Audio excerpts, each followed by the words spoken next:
अवश्य डाले आप। ये जो अभी प्रसंग चलाया काफी दिनों से राम सत्ता की दुनिया में चल रहा है। राजा हरिश्चंद्र, जैसे अभी भैया ने बताया कि दान में दे दिया, सारा धन दान में नहीं दिया है। राजा हरिश्चंद्र और तारा, इनकी कोई संतान नहीं थी। इन्होंने वरुण देव की बहुत वर्षों तक तपस्या की।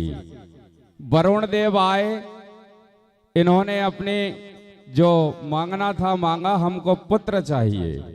वरुण देव ने कहा आपके इसमें योग पुत्र का योग नहीं है।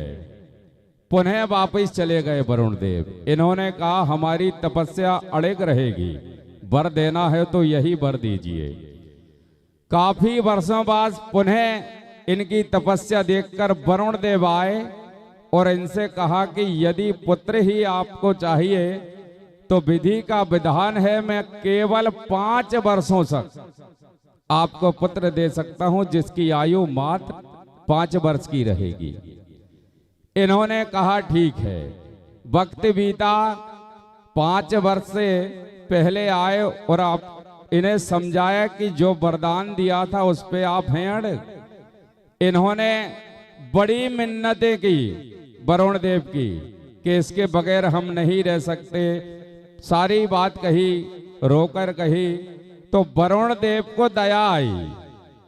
तो वरुण देव ने कहा यदि इसी उम्र का कोई बालक अपने राज में अपनी सहमति से अपने प्राण दे दे तो मैं ये बालक के प्राण नहीं हरूंगा। राजा हरिश्चंद्र उस समय अयोध्या के राजा थे। पूरे उसमें डोंडी पिटवा दी कि जो इस उम्र का बालक अपनी इच्छा से अपने प्राण देगा तो उसे मुंह मांगा धन मिलेगा। उस समय विश्वामित्र जी तपस्या में लीन थे। अपनी माता से जाकर बड़े पुत्र ने कहा राजा इतना धन देना चाहता है, माता आपका जीवन सुधर जाएगा, मैं अपने प्राण दे देता हूं। तो यहां जाकर जब प्राण दिए, जब तपस्या से विश्वामित्र लौटे तो बड़े नाराज हुए कि राजा को अपने धन पर कितना घमंड है।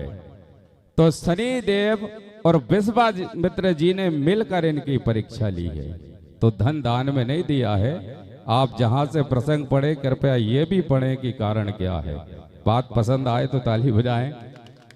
लीजिए मन